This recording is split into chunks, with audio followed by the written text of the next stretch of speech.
Nous sommes engagés publics. Bienvenue aux Engagés publics cette semaine, un épisode régulier. On est réunis, on est en compagnie de Benoît Tardy. Salut Benoît, comment vas-tu? Salut Denis, ça va très bien. On est aussi en compagnie de Marie-Christine Lamontagne. Bonjour Marie-Christine. Salut Denis, ça va? Ça va super bien. Et un grand retour, hein? LP qu'on n'avait pas vu depuis des lunes aux Engagés publics. Salut LP. Salut, ça va bien? Ça va super bien. Merci d'être avec nous. Ça fait plaisir.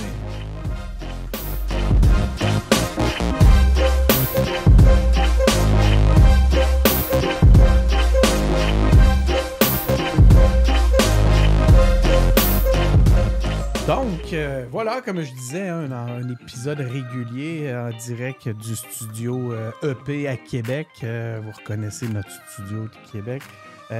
Cette semaine, en entrée d'épisode comme ça, j'aimerais vous demander, on a quelque chose d'important à vous demander. C'est important pour les engagés publics. Si vous aimez ce qu'on fait, si vous aimez notre travail, si vous appréciez ce que vous entendez, prenez 33 secondes de votre vie puis allez faire un petit clic pour vous abonner sur notre compte, sur notre chaîne YouTube. On est pas mal, là, quand on regarde l'ensemble de notre écosystème, de nos différents canaux, on s'est rendu à faire grandir un peu notre chaîne YouTube. Et vous avez ce pouvoir-là. Donc, si vous n'êtes peut-être pas Patreon, c'est pas grave, vous pouvez nous encourager, vous aimez ce que vous entendez, allez sur YouTube et abonnez-vous à la chaîne des engagés publics. Donc, cette semaine, on a différents sujets. Vous connaissez la formule, hein? On n'en a pas souvent des épisodes comme celui-là. Fait que je vous rappelle un peu la formule. On a différents sujets dans l'actualité politique de la semaine ou du dernier mois, hein, parce que là, comme c'est là, on en fait un par mois. Et les différents intervenants qui sont avec nous ce soir ont choisi chacun un sujet et on va faire des tours de table, on va traiter de tout ça, tout le monde ensemble. Cette semaine, les différents sujets, évidemment, on peut pratiquement pas faire un engagé public à cette étape-ci sans parler de la partielle dans Jean Talon. Ça sera notre premier sujet. Suite à ça, on va parler du remaniement ministériel au fédéral. Ça nous passionne. C'est vraiment un sujet qui nous intéresse beaucoup. On est tous très, très, très au fait de la nouvelle équipe et on aura l'occasion de pouvoir vous le démontrer tantôt. On a aussi à l'ordre du jour pour nos différents sujets aujourd'hui les primaires américaines. Je pense que c'est LP qui l'avait choisi, celui-là, ce sujet-là. Il va pouvoir nous expliquer. Non, c'était qui avait choisi? Non, c'est moi. Ah, c'est Marie-Christine. Marie-Christine va pouvoir nous entretenir sur les primaires américaines, puis on fera un tour de table. Et on va aussi, je pense qu'on a deux autres sujets. On va parler de Meta, hein, qui bloque les médias, qui cesse de partager les médias canadiens. Et on va terminer notre épisode de ce soir en parlant du spectacle des Cowboys fringants qu'il y a eu au Festival d'été de Québec la semaine dernière. Donc voilà, on reprend ça du début. On commence avec notre première thématique, la partielle dans Jean Talon, avec le départ précipité de la députée caquiste Joëlle Boutin. Hein. Les électeurs de Jean Talon vont devoir retourner aux urnes pour choisir un nouveau représentant. Puis là, le résultat de cette élection-là est aussi peu prévisible là, que si vous lanciez des dés. Donc, on ne sait pas vraiment ce qui va arriver parce que les intentions de vote dans la région de Québec ont fait des montagnes russes dans les derniers mois. Puis les deux derniers sondages légers placent le PQ à la tête des intentions de vote à Québec. D'ailleurs, ils sont fin prêts pour cette partielle-là. On l'a vu dans les dernières déclarations de Paul Saint-Pierre Plamondon. Donc, selon Philippe J. Fournier, hein, le créateur de l'agrégateur de sondage Québec 125, on pourrait avoir un transfert de vote des électeurs de la CAQ vers le PQ cette fois-ci. Les électeurs caquistes étant déçus pour différents éléments. Hein, la CAQ a quand même perdu un peu de son lustre dans les derniers mois, dans la région de Québec, ne serait-ce que pour son incohérence dans le dossier du troisième lien. Donc, les électeurs caquistes vont peut-être aller se tourner vers une autre option. Et ça ne sera évidemment pas l'option de Québec solidaire. Donc, ils vont soit rester à la maison ou soit, pour certains, retourner au PQ. Donc, pour ajouter un peu de piquant à tout ça, les projections, justement, sur Québec 125 placent le PQ, Québec solidaire et la CAQ pratiquement à égalité statistique dans Jean Talon. En fait, si on parle de quoi, c'est 32, 33, ils se partagent tout. Il y a un petit 4% qui s'en va au Parti libéral. On parle d'un ancien Château-Fort libéral, pourtant. Donc, on va essayer de démêler tout ça ensemble. Puis je me souviens plus, c'était le sujet de qui, ça, d'ailleurs? On l'avait-tu De personne. attribué, ce sujet-là? Non, c'était le sujet de personne. Donc, qui Ou de va tout le nous... monde. Donc, tout le monde, c'est ça. Ben, Benoît, je t'invite à commencer dans ce contexte-là. Qu'est-ce qui a attiré ton attention dans le contexte de cette partielle là, toute jeune? Ben, moi, je suis un peu surpris qu'elle démissionne, premièrement, mais j'ai moins suivi. Là. Moi, je pensais qu'elle était là pour rester, moi. Je la voyais là, installée, puis... On parle de Joël. De Boutin, Joël, là. ben Ouais. oui, mais moi aussi, je pensais qu'elle rentrerait au Conseil des ministres, tu sais. À un moment donné, parce que là, écoute, à 90 députés, tu peux pas penser que tout le monde va être ministre non plus, mais elle n'était pas vieille, tu sais, bon, puis en tout cas. Mais moi, ce que j'aime là-dedans, là, c'est que ça faisait pas 2 jours qu'elle avait dit qu'elle démissionnait, que la bisbille était pognée à QS, puis ça, je trouve ça drôle. Ça me fait bien rigoler. Donc, quand tu parles de Bisbee à QS, on a vu un peu qu'est-ce qu'il en était. C'est qu'on a le candidat qui s'est présenté aux 2 dernières élections, Ouais. qui veut évidemment se représenter. Comment il s'appelle déjà? D'ailleurs, on a une entrevue avec lui dans toutes les entrevues des engagés publics. Vous Olivier irez voir Bolduc, ça. qui s'appelle. Olivier Bolduc, merci beaucoup, Marie-Christine. Donc, Olivier Bolduc, j'ai fait une entrevue avec lui. Vous pouvez en fouiller un petit peu dans nos différentes, soit sur YouTube ou sur SoundCloud ou peu importe, n'importe quelle plateforme. Vous allez tomber là-dessus. Mais vous irez le voir sur YouTube. Comme ça, vous allez pouvoir faire un petit... vous abonner à la chaîne en même temps. Donc, Olivier, ça fait déjà 2 élections qu'il travaille le comté. Je pense qu'il a l'impression que cette fois-ci, c'est la bonne, que le comté est mûr pour lui. Puis soudainement... Ben, il semblerait que l'opposition, son opposition, se présente au sein de son propre parti. Marie-Christine, est-ce que tu peux nous expliquer un petit peu qu'est-ce qu'il y en est? Ben, moi, de ce que j'ai vu, c'est que Québec solidaire voulait une femme pour avoir la parité au sein du caucus. C'est On pas bête. s'entend, c'est tout à fait valable comme posture. En ce moment, il y a plus d'hommes que de femmes, donc il aimerait bien que ce soit une femme qui rentre, puisque c'est une course à 3. Hein? Dans Jean Talon, c'est très serré. Je pense que pour l'instant, le PQ semble avoir une mince avance, mais d'un point de vue statistique, on pourrait dire que les 3 principaux partis, CAQ, PQ, QS, sont à égalité statistique. Donc, il y a du monde, il y a des voix à Québec solidaire qui se font entendre pour dire on aimerait ça que ce soit une femme. Et c'est pour ça qu'on a vu que Christine Gilbert, qui était candidate également aux dernières élections, s'est présentée. Donc, il y aura investiture à Québec solidaire. C'est pas une mauvaise chose, une investiture. Hein? Ça montre qu'il y a une certaine vitalité dans le parti. Mais bon, là, ensuite, qu'est-ce qui va se passer? C'est qu'est-ce qui va en ressortir? Est-ce que le parti va se déchirer? Est-ce que ça va être une vraie bisbille? Ça reste à voir. Là. C'est quoi l'image que ça projette sur les électeurs, justement? Est-ce que ça peut faire un peu comme ce que Benoît vient de nous exposer, justement, projeter une image de bisbille, donc de dire, sont-tu à focaliser sur les bonnes priorités? Est-ce que c'est ton point, Benoît? Ben, en fait, moi, ce que je trouvais... Moi, je comprends les positions. Je comprends les 2 positions, mais je comprends Olivier Bolduc de se dire « Hey, moi, je suis allé me faire passer la mob d'en face alors que j'avais aucune chance de gagner. » Puis là, qu'on serait peut-être à égalité, qu'il y aurait peut-être une vraie chance. Là, vous allez en mettre un autre. Attendez un peu. Là. Il me semble que moi, je mérite d'avoir ma chance pour vrai. Là. Mais en même temps, ils veulent des femmes, c'est correct. Écoute, ça va dans le brand QS là, de cette position-là. Donc. Ben, la parité, c'est pas juste chez QS. On pourrait dire que le PQ pourra avoir le même problème, parce qu'en ce moment, c'est 3 hommes qui sont là. Donc, est-ce qu'en ce moment, ce serait une femme qui serait recherchée pour représenter le PQ dans Jean Talon actuellement? LP, t'en penses quoi? Ben là, en ce moment, si je ne me trompe pas, c'est pas encore décidé que c'est... On le sait pas du tout pour le PQ. Pour QS, non, c'est ça. Pour QS non plus, il va y avoir une investiture. Ben, c'est ça, mais c'est juste qu'il y a eu un appel au vote. Fait que tu sais, je me demande localement comment est-ce que c'est perçu, justement, cette affaire-là. Oui, il y a un appel au vote pour une candidature féminine qui vient de la structure de Québec solidaire, mais localement, est-ce que, justement... le travail qui a été fait par Olivier Bolduc dans les dernières années. Il s'est présenté à la partielle qu'il y avait eu en 2019, puis après, il s'est présenté encore à la générale. Puis, c'est sûr qu'il y a déjà un travail de terrain. Il y a certainement quand même un mouvement autour de lui au sein de l'équipe de Québec solidaire localement. Fait que je me demande vraiment de quoi ça va avoir de l'air une fois qu'on a un peu ce clash-là, local versus... Est-ce qu'il pourrait y avoir des sorties si mettons, Olivier passe, est-ce qu'il pourrait y avoir une sortie justement de certains membres qui viendraient dénoncer ça, puis par le fait même faire dérailler la campagne, je sais pas, Marie, pour avoir milité au sein des instances, est-ce que c'est un scénario qui est science-fiction? Ben, si je me souviens bien, en 2022, il y avait eu une course à l'investiture également dans Jean Talon. Il y avait peut-être 4 candidats, si je me souviens bien de mémoire, dont une femme du MENA Aragon. J'espère pas avoir trop démanipulé son nom, mais une femme de grande qualité quand même, et qui avait perdu en investiture contre Olivier, qui avait gagné. Qui est une de celles qui est sortie officiellement auprès des médias. Oui. Elle, si je me trompe pas, elle appuie Christine Gilbert, la candidate là, qui se présente contre Olivier. Donc, ce serait intéressant de voir la démocratie locale parler.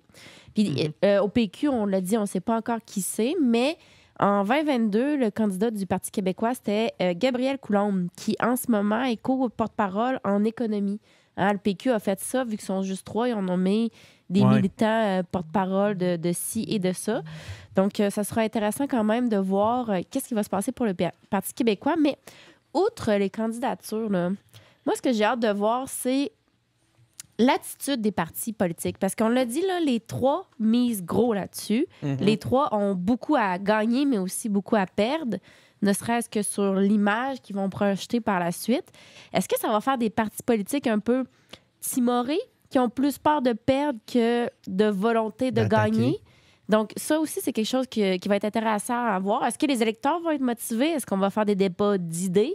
Est-ce qu'il va y avoir des idées fortes ou ça va être un peu plate, pas vraiment suivi? Moi, j'ai peur, malheureusement, qu'on vive encore une élection partielle qui n'est pas très emballante, qu'il n'y a pas de débat d'idées profond. Puis c'est ça que j'aimerais voir, en fait, pour la suite. On a vu, là, il y a des... on le sait, ça pourrait être un premier, comment dire, un éclat dans le windshield. Quelle belle image. Un éclat dans le windshield de la CAQ de perdre un comté comme celui-là. Je pense que c'est un... Puis, par contre, à l'inverse, s'ils le gagnent, ben là, ça envoie un message qu'ils sont absolument dominants et qu'ils sont très, très forts. Donc, c'est vrai même chose pour le PQ, en fait. Hein? Est-ce que les sondages favorables qu'ils ont eu vont se transformer en vote dans l'urne? Le PQ a beaucoup de pression, même à 3 députés, ils ont beaucoup de pression sur cette partielle-là. Tout à fait. Donc, c'est un peu intéressant. C'est que, je pense que tu le disais, Denis, au début, que ça a été pendant, en fait, genre depuis le début de cette circonscription-là, c'était un château fort libéral. Puis, ils ne sont même pas dans la course. Là. C'est pas une compétition. Ils sont juste absents. 4 complètement. On parle de... les sondages nous disent 4 Donc, effectivement, c'est un autre élément qui nous démontre à quel point le paysage politique peut changer rapidement. Donc, est-ce qu'il y avait quelqu'un d'autre qui voulait amener un point sur la partielle avant qu'on passe à un autre sujet? Ben, c'est quoi les candidats que vous voyez, vous autres? Oui, j'aime ta question. On va y aller avec... on va commencer avec LP qui a un petit sourire, genre, qui n'a pas l'air de le savoir exactement encore. Qui t'aimerais voir là, dans Jean Talon? Ben, je pense que peu importe ce qui se passe, j'aimerais peut-être justement qu'on aille... Tu sais, c'est toujours spécial une partielle parce qu'on a des enjeux locaux à mettre en lien avec des enjeux nationaux parce que on a la chance d'avoir le spotlight pour tout le Québec, mais aussi il faut parler des dynamiques locales. Puis je pense que j'aimerais ça voir quelqu'un qui est capable de justement jouer cette dualité-là, puis qui ne fait pas juste s'appuyer sur le fait que c'est une partielle, puis que le chef va aller passer tout son temps dans la circonscription. Ouais. C'est quand même ce qui va arriver. Mais as-tu des noms? On va quand même te pousser à te commettre. As-tu des noms que tu aimerais voir? Peu importe dans le parti, là. Moi, je pense que je sais qu'est-ce que Mégane Perry-Mélançon a dit qu'elle a déjà annoncé qu'elle n'allait pas se présenter. Ouais. Fait que tu vas pas la garder pour ton... que, vu que c'était ma députée, ça m'aurait pas dérangé. Mais sinon... je te dirais, je pense que ce serait pas mauvais que ce soit une femme pour Québec solidaire. Je pense qu'ils ont une intention. Je veux dire, c'est sûr que c'est pas mauvais, là. Mais dans le sens de, je trouve que l'intention est vraiment louable d'essayer d'aller chercher cette parité-là, puis de pousser ça. Est-ce qu'ils vont être capables de le faire sans mettre le feu à la maison? C'est ça que je me demande, moi. Moi, je pense que oui. Je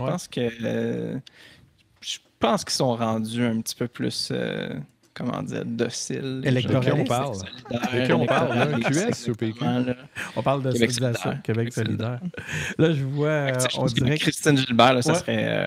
serait positif quand même là, de l'avoir. Marie-Christine a vraiment envie de parler actuellement. Je pense que je le vois dans son non-verbal. Marie-Christine, toi, tu as déjà commencé à parler un peu de ce que tu espères au point de vue de la dynamique. Est-ce que si on te demande des noms?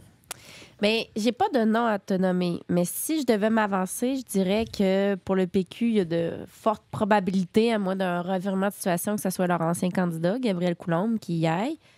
Pour QS, moi aussi, j'aimerais bien avoir une femme, ne serait-ce que parce que sinon, ça risque d'être uniquement masculin. Oui. J'aimerais bien en avoir pour une femme pour le PQ. S'ils ont une femme à sortir de leur chapeau, je pense que ça serait un bon coup parce qu'on a besoin de cette parité-là. Mais vraiment, je pense que ce qui va être le plus intéressant, c'est qu'est-ce que les partis vont mettre de l'avant. Est-ce qu'ils vont être capables d'inspirer quelque chose aux électeurs? Parce que trop souvent, on mène des campagnes un peu ternes qui nous inspirent rien. Puis ça, ce serait le pire scénario, selon moi, parce que ce serait la démocratie qui serait perdante au final. Une élection partielle, ça a ça de particulier. Tu as une attention nationale dans une circonscription. Donc, c'est une belle occasion. J'aimerais bien qu'il y ait des nouveaux visages qui se démarquent pour la politique québécoise. Ça serait mon souhait. Benoît, des noms. On veut des noms. Il n'y aura pas de nom, malheureusement, mais pour... Si on regarde là, Dans- dans les anciens candidats péquistes qu'il y a eu dans Jean Talon, il y en aura.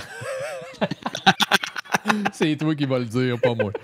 As-tu déjà été candidat? Non, pas moi. moi, je verrais Clément Laberge. Je pense que si Clément Laberge se présentait, il a travaillé le comté, et il le connaît, il est apprécié. C'est quelqu'un d'expérience. C'est probablement lui qui a eu le meilleur score pour le PQ dans Jean Talon. Dans une Peut-être à part partielle, d'ailleurs. Diane Lavallée. Là, Diane Lavallée, elle avait presque battu Mme Scherer. Là. C'était dans Jean Talon, ça? Oui. Je Ça sais fait pas. longtemps. Là, Là, mais tu dépasses mes capacités à me souvenir aussi loin. on est quand même dans une partielle où on dit tout le temps que le candidat, ça t'amène jusqu'à 5 % des votes. Là. Ben, je pense que s'il y a un parti qui sort une vedette, là, il va avoir une longueur d'avance parce que c'est serré en maudit. Et ça, c'est intéressant, Benoît, puisque c'est vrai que dans le cas précis où les trois partis se suivent de très proche, le candidat pourrait vraiment avoir un impact dans le résultat. Oui. Ça, c'est un très bon point. D'où le point que si le PQ était capable de ressortir de leur chapeau un Clément Laberge, ben ça serait, je pense que ça Faudrait y en parler. serait gagné. Ben écoute, pour ceux qui sont intéressés à entendre un peu la vision, la dynamique qui est Clément Laberge, vous avez une entrevue sur la chaîne YouTube des engagés publics. Ça va être la thématique ce soir. Vous pouvez d'ailleurs en profiter, on en a écouté l'entrevue avec Clément Laberge pour vous abonner à la chaîne de YouTube des engagés publics. Mais non, effectivement, ça serait intéressant d'entendre son point de vue là-dessus. Assurément, probablement qu'il a été approché par le parti. On ne peut pas savoir. Faudrait vraiment lui demander. Donc, voilà, ça vous dérange pas. Moi, c'est ce qui conclurait le bloc sur la partielle. LP, il n'est pas là souvent, mais quand il est là, vois-tu, il Fout la merde. Il fout la merde. Denis, donne-nous-en donc tes noms, toi. À part lui. À part Clément. Moi, je verrais Clément. Ah, écoute, puis c'est drôle là, parce que j'ai eu des discussions avec différentes personnes de la région dans différentes sur Messenger, entre autres, là, des gens qui se sont impliqués, qui sont impliqués. Puis, on arrive, personne n'a aucun nom. Soit personne n'ose se lancer, amener un nom. Le fait que ça doit peut-être être une femme, mais revient régulièrement. Moi, je pense que c'est un point intéressant, aller vers cette parité-là. Moi, j'aurais aimé ça, que ce soit Mégane Perry-Melançon. Je ne sais pas. Moi, je suis dans une bulle. Je suis dans une bulle où je la vois beaucoup parce que je consomme beaucoup de contenu. Mon algorithme est très axé sur la politique. Donc, je la connais bien de par justement toutes les publications dans les médias sociaux. Donc, j'ai l'impression qu'elle est quand même relativement connue. Puis en plus, elle est restée comme porte-parole là, au sein du PQ. Donc, elle est quand même active. Je pense que ça aurait été une bonne candidature. Si elle ne l'a pas fait, ça doit être parce que, justement, elle veut représenter LP. lors de la générale. Puis, La prochaine générale, mais elle pourrait faire le move. elle C'est pourrait juste aussi. que c'est quand même risqué ça après ferait ça quitter bizarre, quelque part de s'en aller ailleurs. Mais ouais. Ouais, ça ferait un peu bizarre. Écoute, j'en ai pas de nom. Je sais que c'est dur. La question est vraiment difficile. Moi, je pense que ça serait intéressant de revoir, comme je le disais tantôt, et Olivier et Clément Laberge. Sinon, j'en vois pas d'autres là, pour l'instant. Merci de m'avoir posé la question, LP. Si vous voulez me mettre dans le trouble avec ça. On va parler maintenant de remaniement ministériel au fédéral. Il y a eu un vent de changement sur Ottawa, des grands remaniements ministériels qui ont été orchestrés par notre premier ministre à tous, ne l'oublions pas, Justin Trudeau. Il a dévoilé une nouvelle équipe de ministres. C'est un mélange intéressant de visages familiers, de nouvelles recrues. Pour vrai, c'est pratiquement tout le monde que moi je connais pas, mais on pourra faire le tour un peu tantôt. Il y en a. Mais c'est vrai qu'on les connaît pas au fédéral. Comment ça, donc? Mais c'est pas notre C'est gouvernement. terrible, hein? C'est pour ça. Moi aussi, quand je regardais ça, je me suis dit, c'est cette gang-là. Parce qu'ils n'ont pas de grande influence dans notre vie quotidienne. Pourtant, ouais, Le c'est ça. provincial puis le municipal. Non, Puis pas c'est comme- il y en a c'est qu'on plus connaît, local, là. plus que c'est. Je sais pas. Tu sais, Christian Freeland, Pablo Rodriguez, là, c'est des gens qui ça fait assez longtemps qu'ils sont là, qu'on les connaît un peu. Là, Ben, mais- On en connaît connaît leur nom. 3-4. Tu sais, Mélanie Joly, Champagne, tu sais, c'est des noms qu'on connaît. Marie-Claude Bibeau, là, moi, je la croise dans la rue, je sais pas Mais c'est qui. Là. Toi, Marie-Christine, ayant travaillé à Ottawa, tu dois les connaître un peu plus. Un peu là. plus, mais il y en a certains que j'en connais, mais la majorité, quand même, c'est des inconnus pour moi aussi, même en ayant travaillé à Ottawa. Écoute, la ligne de parti est tellement forte, là, il y a peu de saveur à Ottawa. Hein, c'est Ben du goberge politique. Ça goûte ce à quoi c'est assaisonné. ils ont peut-être essayé de mettre un petit peu de saveur, là, parce qu'il semble que Trudeau ait voulu injecter un peu de sang neuf dans son équipe. Là. Ben, mais moi, l'impression que ça me donne, là, c'est que c'est un remaniement préélectoral. Ça sent les élections Ouais, dans ben, pas c'est trop mal long. ça, ouais. Tu sais, là, on va laisser le temps au nouveau ministre de faire pas trop de gaffes, de Il a redonner... gardé une stabilité, mais c'est ça. avec des vétérans. Oui, parce qu'il y a quand même, mettons, Stephen Guilbeault qui reste en environnement, Mélanie Joly qui reste à affaires étrangères. Donc, tout le monde n'est pas tassé, mais certains ministres, comme le ministre de la Sécurité publique, Mendicino, a été tassé au profit de Dominique Leblanc. Dominique Leblanc qui donne... Nouveau-Brunswick. Exactement, qui donne l'impression que Trudeau place ses proches et loyaux ministres près de lui dans les dossiers chauds pour éviter qu'il y ait des POC qui rentrent dans le but encore et encore, hein, parce que ça allait pas bien là, à la sécurité publique. Avec Mendicino, il en a échappé une coupe. Il y a C-21 qui a été adopté sur les armes. Ça n'a pas été facile, ça n'a pas été très bon. Sinon, on pense aussi à la gérance étrangère, là, ça l'échappait ça aussi. Fait qu'on sent que Trudeau veut des gardiens de but, du monde de confiance, du monde qui vont suivre les lignes de parti. Donc, ça va être intéressant à voir aller, mais je dirais pas que c'est un remaniement qui soulève les passions. Là. J'avais demandé à... voyons, j'ai oublié le nom du chef du Bloc québécois, probablement que Marie-Christine va pouvoir nous le rappeler. Et François Blanchet? François Blanchette. Wow, ça va bien ce soir, moi. C'est la chaleur. J'avais demandé lors de l'entrevue aux engagés publics que vous pouvez écouter sur la chaîne YouTube. Hein? Vous pouvez aussi en profiter pour vous abonner. Donc, il y a une ou même 2 entrevues avec François Blanchette sur notre chaîne. Mais à la dernière entrevue, à la plus récente, je lui avais demandé pourquoi donc on ne sait pas ce qui se passe à Ottawa, tu sais. Puis lui, ce qu'il disait, c'est parce que notre pays, c'est le Québec. Puis qu'Ottawa, c'est un peu loin. Tu sais. Je sais pas, LP, pourquoi on ne s'intéresse pas à ce qui se passe à Ottawa? Toi, là, qui vis sur le bord de la mer, le fédéral a un impact important sur la première chose que tu vois en te levant le matin, qui est l'eau salée. Qu'est-ce que comment t'expliques qu'on sache si peu de choses quand on vous parle, par exemple, de Marc Miller? On dit Miller, ça doit, en plus.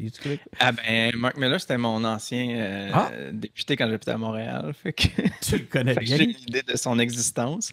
Puis l'autre que je connaissais bien, c'était... que je connaissais bien, dont je connaissais l'existence, c'est Lametti. Parce que la première fois que j'ai vu sa pancarte, je pensais que c'était ta face qui était sur une pancarte électorale. Qui ça? Lequel? À Denis. Lequel, ça?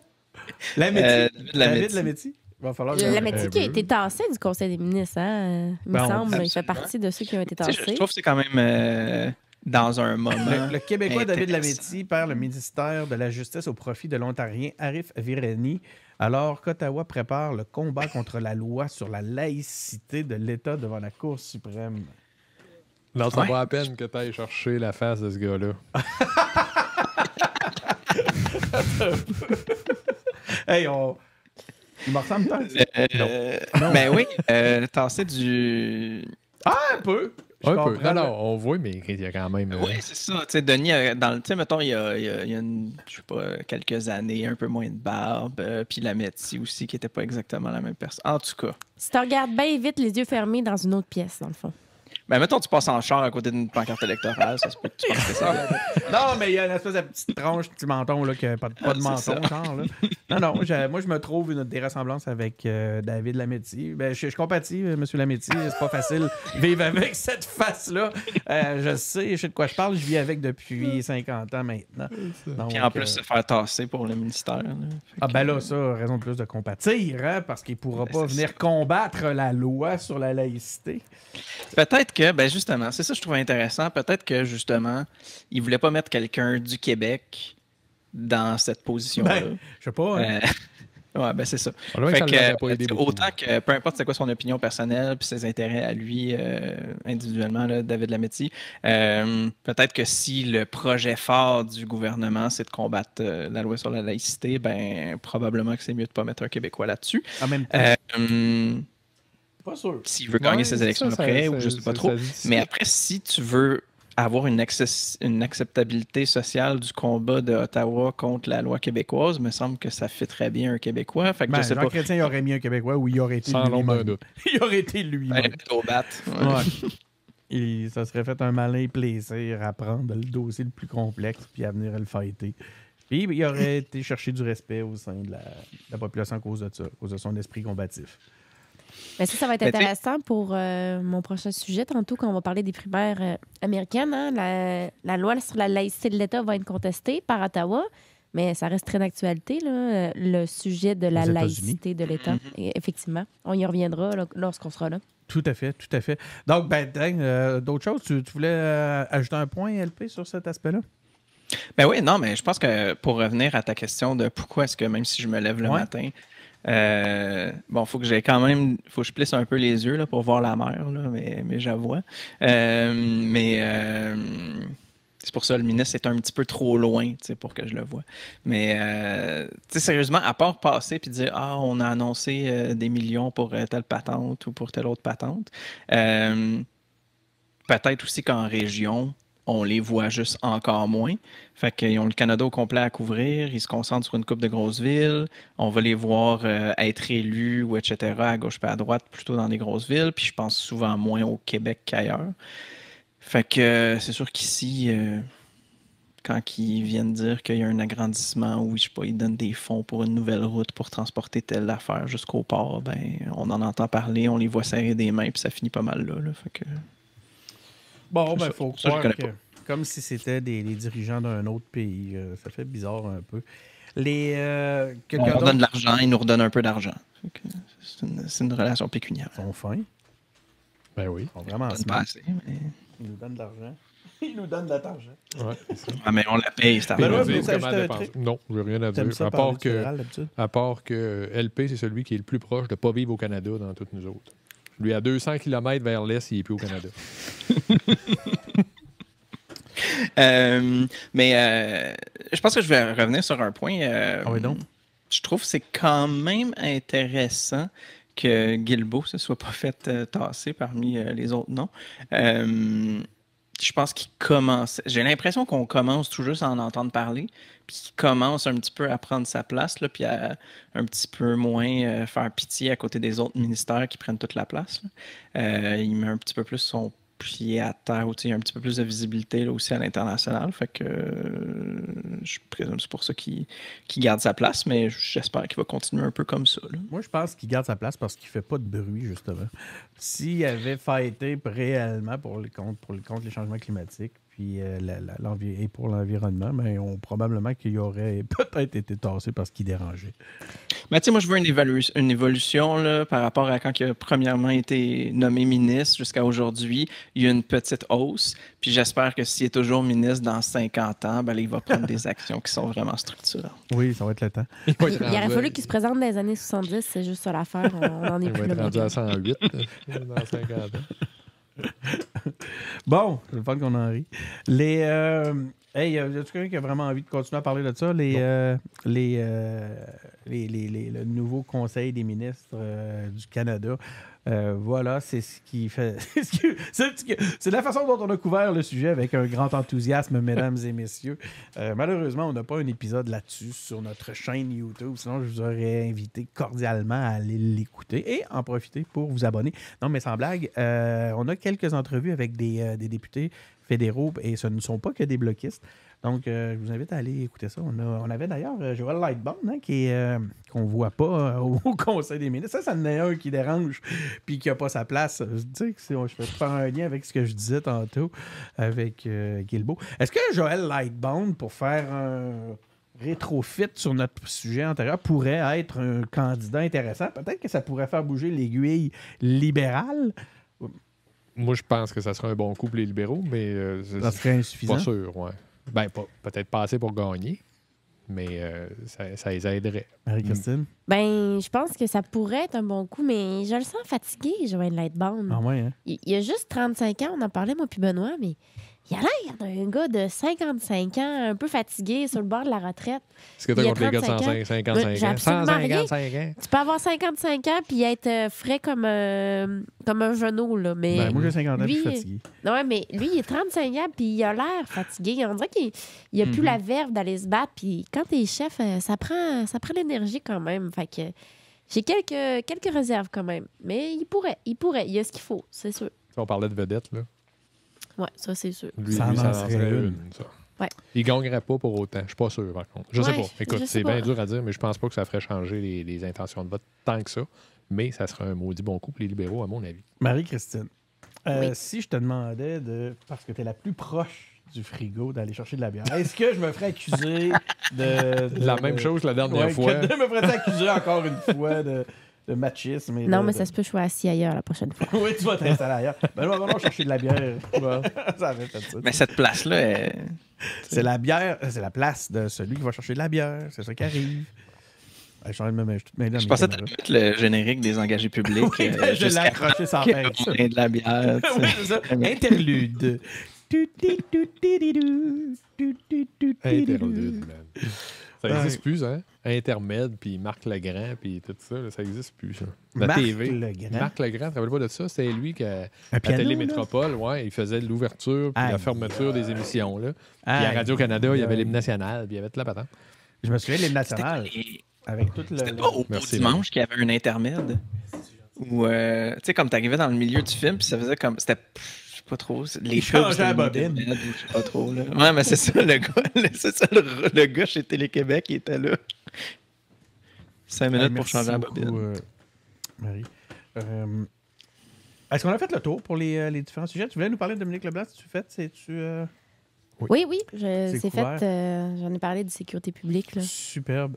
Donc, ben écoutez, tout le monde, passons maintenant à notre prochain sujet. Justement, c'est ton sujet, Marie-Christine, les primaires américaines. Hein? On change de cap.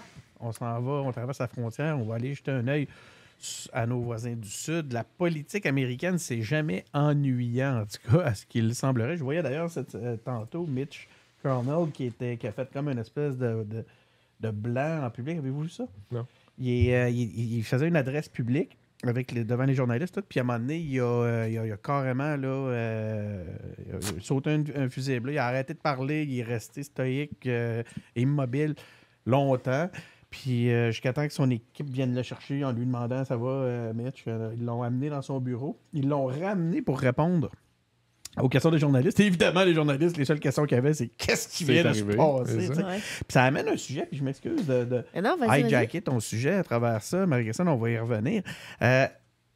D'avoir des personnes aussi vieilles, puis je ne veux pas faire de l'âgisme, là, mais tu sais, on pense à Biden, qui des fois, on le voit, qui ont soit chambranlant, soit un peu fragile, ou soit même dans ses propos où il y a des senior moments, hein, qu'on dit. C'est ça. Là, on a Mitch aujourd'hui qui nous le fait. Je parle de lui comme si c'était mon grand pote. Je vous assure que ça le Comme si vous aviez élevé les cochons ensemble. Oui, c'est ça. C'est vraiment pas mon préféré.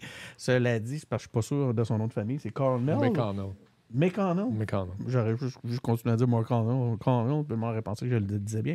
Quoi qu'il en soit, je regarde ça aller, puis me semble que ça donne une drôle d'image de la puissance américaine, non?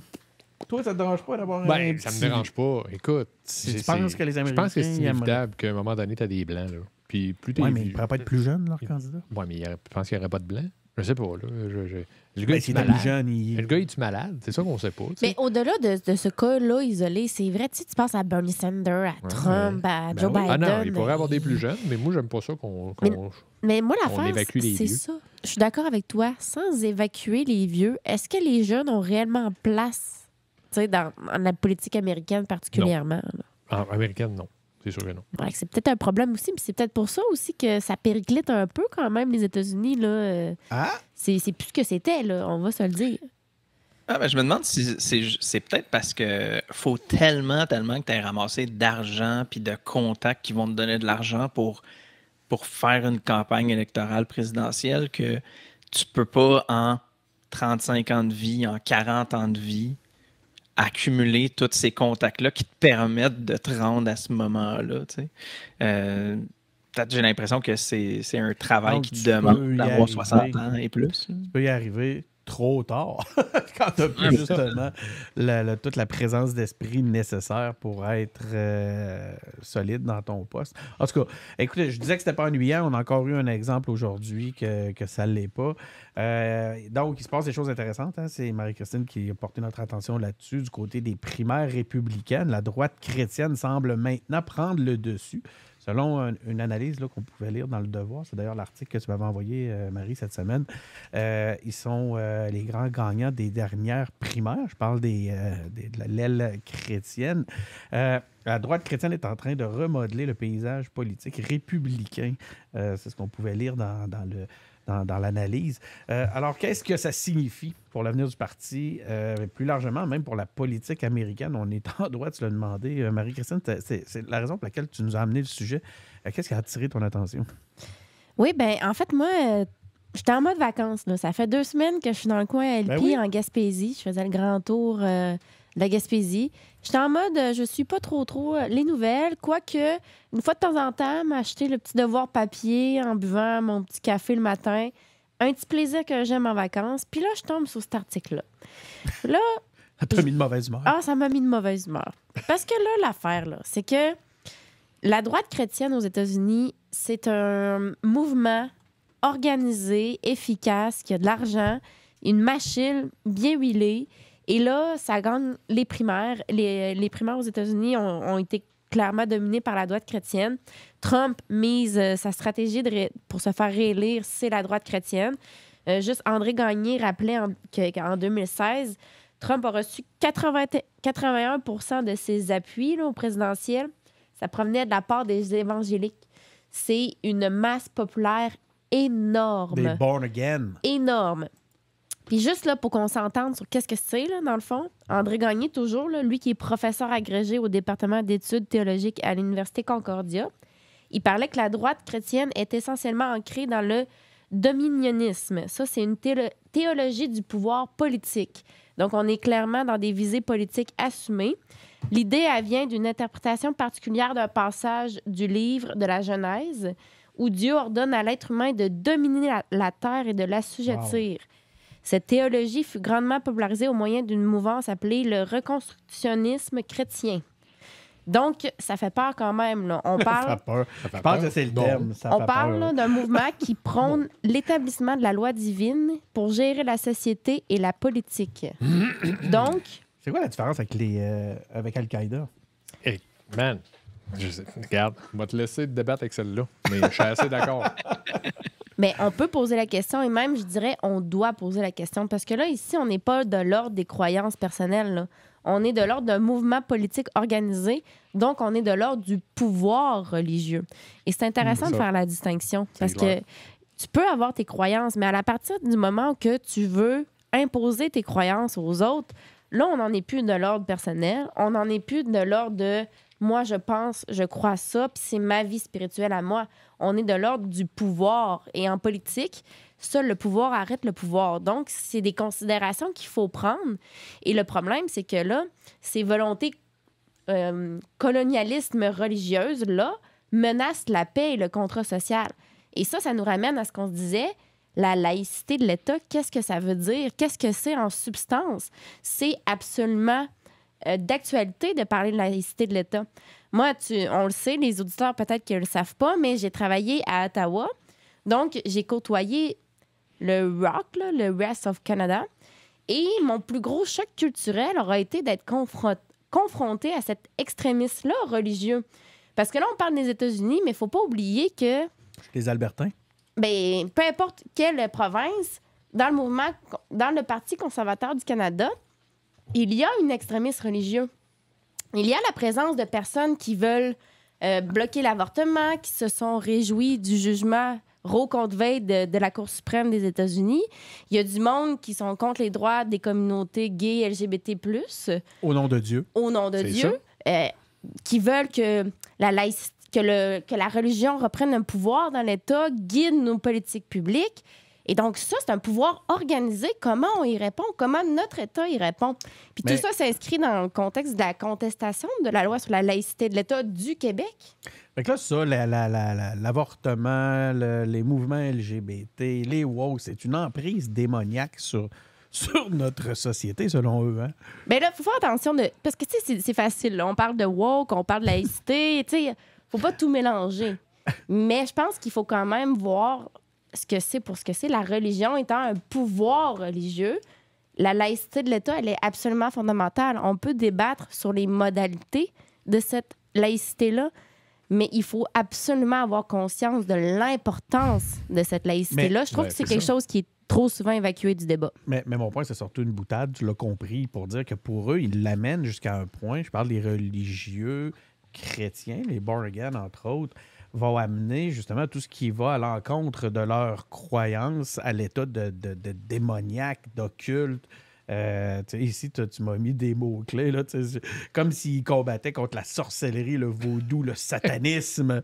Je veux dire, c'est pas long qu'à partir du moment où le moindre mouvement progressiste est associé à une initiative satanique, il y a bien des gens qui sont plus modérés en religion, qui peuvent commencer à se poser des questions. Donc, on est en train de pousser l'ennemi politique dans des carcans idéologiques religieux, dans le but de gagner ces élections. C'est freak, man, ça fait peur. Ben c'est ça. C'est que la croyance, moi, je peux pas empêcher le monde de croire, là, mais c'est comme tu as dit, là, si tu commences à vouloir imposer tes croyances aux autres, là, ça, c'est un enjeu. Ah ouais. Puis on en est là. Mais c'est pour ça que moi, j'ai toujours parlé du pouvoir religieux et non simplement des convictions personnelles puis de la religion personnelle. La Charte des droits et libertés te donne la liberté de conscience. Parfait. Mais maintenant, qu'est-ce qu'il y en est du pouvoir religieux, qui est un pouvoir lobbyiste, organisé, préparé, financé et qui veut influencer les politiques publiques? Comment on gère ça? Je pense que c'est important d'en prendre conscience parce que souvent, il y a une seule... On va nommer les choses. Là. Il y a une religion qui est plus souvent visée que les autres lorsqu'on parle de laïcité de l'État. Mais il ne faut pas oublier que la laïcité de l'État, ça nous protège contre tous les excès de la religion et que c'est une manière, justement, d'assurer la vivre ensemble et la cohésion sociale parce qu'entre les religions elles-mêmes, il y a des luttes de pouvoir. On pense au conflit en Israël, en Palestine.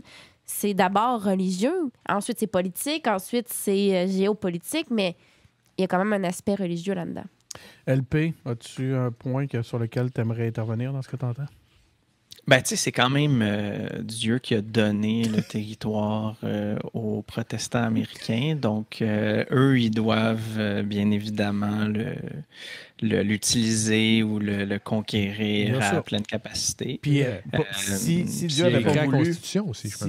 Si Dieu n'avait pas voulu qu'on utilise des armes à feu, il n'en aurait pas fait. Non. C'est ça. Mais si Dieu avait voulu que le monde soit pas gay, il n'aurait pas fait le monde gay. Ah non, ça marche c'est pas pareil. Ah ouais, c'est d'autres choses. Juste quand ça fait notre affaire. C'est ça, exactement.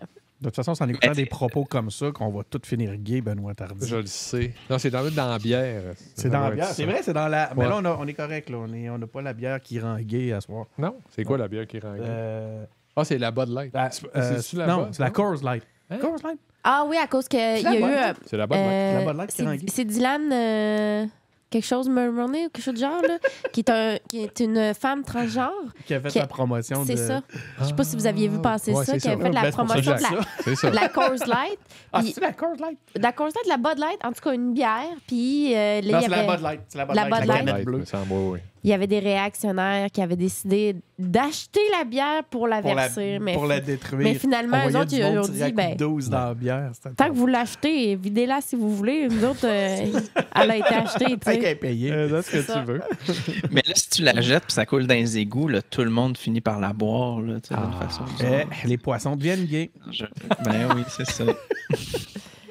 Mais Ça pourrait être un je titre regardais- d'épisode, ça. mettons pour poissons revenir deviennent au gays. sujet plus sérieusement, Oui, vas-y. je regardais des statistiques sur tu sais, comme combien de personnes disent qu'ils sont tâtés aux États-Unis. Des puis, tâtés. par Ça extension, augmente beaucoup, au Canada. là.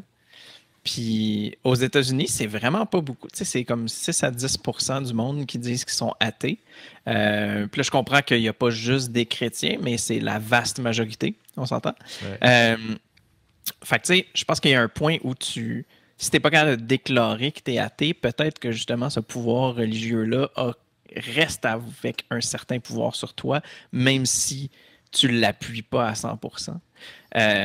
Puis peut-être pour faire le parallèle, je ne sais pas ce qu'est la statistique pour le Québec, mais ce serait peut-être intéressant de la mettre en relation avec celle du Canada. Mais le Canada, c'est pas beaucoup plus que les États-Unis. C'est en bas de 15% de monde qui déclare être athée.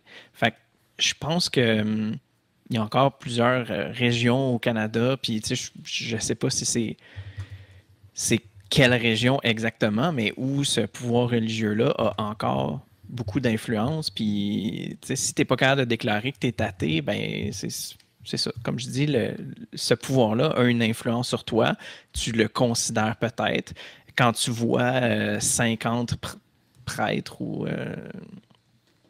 peu importe comment il s'appelle, bénir Donald Trump pour son man, élection, ça, c'est ben, peut-être free, que tu regardes ça d'un point de vue positif. Tu sais, comme un athée va peut-être regarder ça en disant « OK, c'est juste niaiseux, je ne le considère pas. » Mais quelqu'un qui n'est pas capable de se déclarer athée va peut-être juste regarder ça sans nécessairement dire « Ah, je vais voter pour Donald Trump à cause de ça. » Mais va peut-être dire « Ah, tu sais, un petit point de ce côté-là. » Hey, tous les présidents américains que moi j'ai écoutés jusqu'au bout de leur discours, là, ils finissent tout le temps. Il y a juste une façon de terminer un discours. C'est les bless présidents. America. God bless you and may God bless the United States of America. Trump, il disait tout ça. Je ne l'ai jamais Assurément. vraiment écouté. Ah, mais jusqu'au c'est bout. sûr. prêt à Il devait dire ça, c'est sûr. Hein? C'est impossible. C'est la formule consacrée. Tu n'as pas le droit de ne pas dire ça. Là. Non, mais Trump, il est all-in là, religion, là, parce que c'est comme ça qu'il s'est fait réélire. Puis, tu sais, on le voit en ce moment, là, il y a des démêlés avec la justice, il y a tous les problèmes là, qui ne pourra peut-être pas être candidat parce qu'il y a les fameux dossiers secrets à Mar-a-Lago, là, qui étaient dans ses toilettes. Là. Mm-hmm. Donc, ça, c'est tous des problèmes, mais ça fait en sorte que les gens, ils décrochent pas de Trump. Ben là, il sait qu'avec les religieux, ça leur dérange pas. Faut dire que Trump a quand même respecté ses promesses, hein? Juste pour notre info, là, il a protégé leurs droits. Notamment, qu'est-ce qu'il a fait?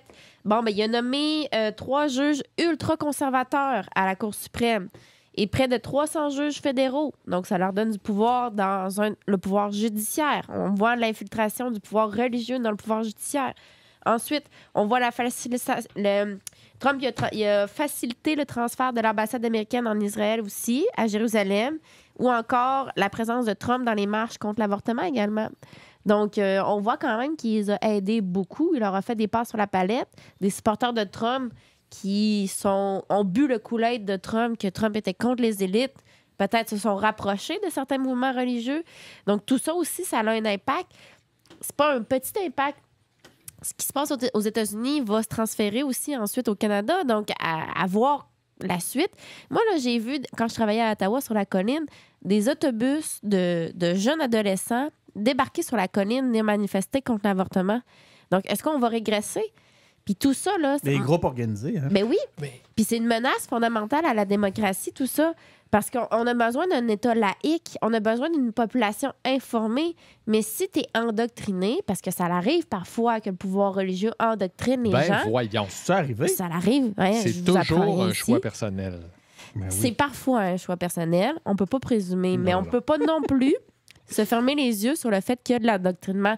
Et ça fait une population qui n'est pas éclairée Et en démocratie, on a besoin d'une population éclairée. Et donc, moi, ça m'inquiète. Et là, vous allez me voir venir à 1000 à l'heure. Je vais parler de la crise de la démocratie. Hein, je ne peux pas, mais il faut le nommer au minimum. Je ne m'attarderai pas trop. Je pense, Denis, qu'on pourrait faire un épisode complet des engagés publics sur ça.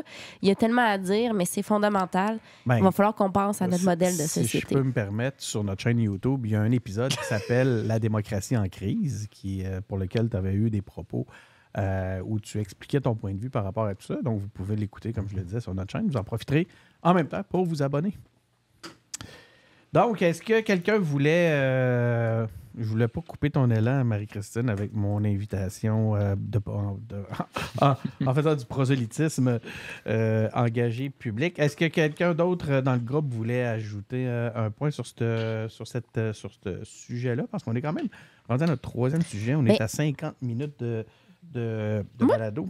Je voudrais juste conclure. Conclue donc. Parce que c'était quand même un sujet qui me tenait beaucoup à cœur, mais c'est pas un bloc monolithique. Hein? C'est important quand même d'amener cette nuance-là.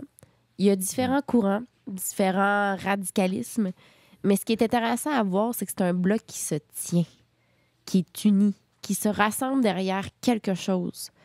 Alors, regardez l'état de la gauche. Là. Puis là, je parle de la gauche dans le sens large. Est-ce que la gauche serait comparable à un mouvement religieux? Non, mais c'est un mouvement. C'est un mouvement, tu sais, parce que là, on parle de la droite chrétienne qui est unie, grâce justement à ce ciment religieux-là. Mais mettons la gauche social-démocrate, mettons, en opposition à ça.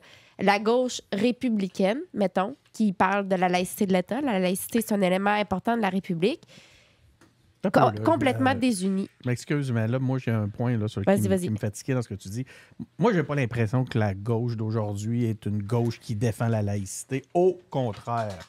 La plupart du temps où on entend les grands défenseurs justement de la liberté religieuse, c'est un autre terme noble derrière lequel on peut se cacher, vient justement défendre pratiquement les lubies religieuses, les lubies dogmatiques, puis même dans son fonctionnement, dans sa dynamique de pensée, on va retrouver des éléments, encore une fois, genre utiliser le mot dogmatique, qui ressemble beaucoup à ce qu'on va retrouver dans les mouvements religieux. Puis ça, je parle de la gauche actuellement, là.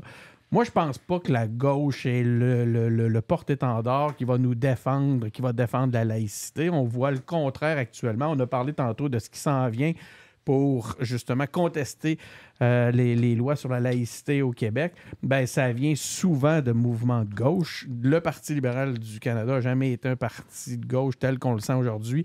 Le NPD est un parti qui est contre ça. Si on gratte chez QS, c'est pas long qu'on voit aussi que c'est quelque chose qui est contesté. Moi, je pense que la laïcité trouve des ennemis à gauche pas mal plus que des défenseurs. Il est fort génois. Mais en fait, la laïcité trouve des ennemis à gauche et à droite. Mais moi, ce que j'ai voulu dire, puis c'est pas en opposition avec ce que tu viens de préciser, c'est que justement, la droite est organisée puis la gauche est complètement désunie. Parce que justement, la gauche républicaine est plutôt tassée pour une gauche un peu plus individualiste, la gauche des identités. Moi, je suis. Donc, ça fait en sorte qu'on est plus dans le moi plutôt que dans le collectif, alors qu'on pourrait développer puis dire on a besoin à gauche de revenir dans un esprit de collectivité. Qu'est-ce qui nous unit? C'est quoi notre ciment? On a une crise d'identité en ce moment. On a de la misère. On pourrait extrapoler ça sur ça longtemps. Mais c'est super intéressant ton point, puis ça nous ramène justement à la disparition aussi de la gauche syndicale, où la gauche est défenseur du mouvement prolétaire, du mouvement ouvrier. On a eu en entrevue Magali Picard aux engagés publics dernièrement. Vous pouvez l'écouter sur notre canal, sur notre chaîne YouTube. D'ailleurs, vous en profiterez pour vous abonner. Puis, elle était grosse de même, man. Elle était grosse. Ça sera le titre. Vous en profiterez pour vous abonner.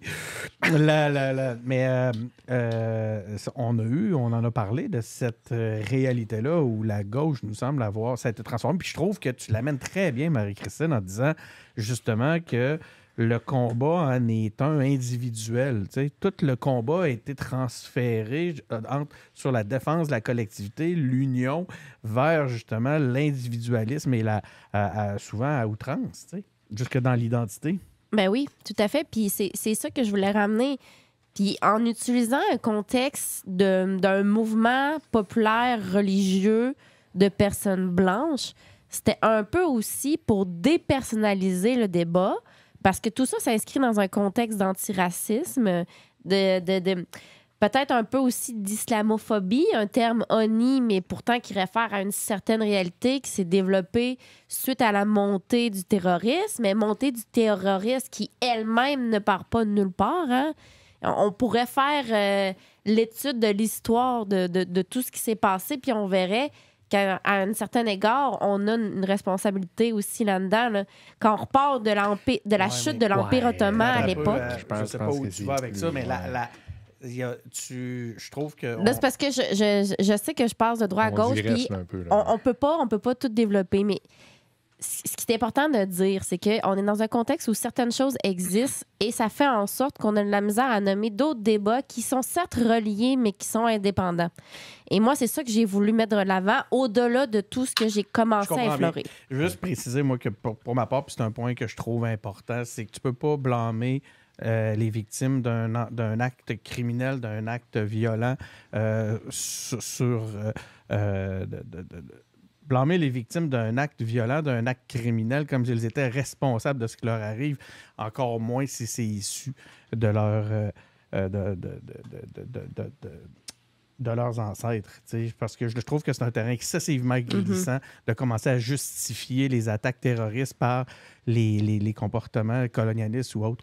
J'aime pas vraiment cette façon-là d'aborder mais c'est les pas choses. du tout ce que j'ai voulu avancer non plus. Puis c'est pour ça que je dis, on a abordé beaucoup de sujets, mais en les effleurant, puis c'est pas ça que je veux dire. Mais toutefois, on ne peut pas décontextualiser un débat du contexte dans lequel il existe. Et c'est pour ça, des fois, qu'on a autant de la difficulté à parler de laïcité. C'est parce qu'on a de la misère à le dépersonnaliser et le décontextualiser. Alors que là, dans le mouvement d'actualité, on a cette occasion-là qui est plus facile. Parce que c'est pas un groupe qui, dans notre contexte occidental, est minorisé. Donc, c'est ça que j'ai voulu avancer, simplement. Moi, je pense que dans le côté, dans l'islamophobie, justement, là, il y a un maudit grand bout de la phobie qui vient de la politisation de la patente. Ouais. C'est ça, là, c'est de ça qu'on a peur. En tout cas, que le bout de phobie vient. Là. Tout le monde veut faire du capital politique.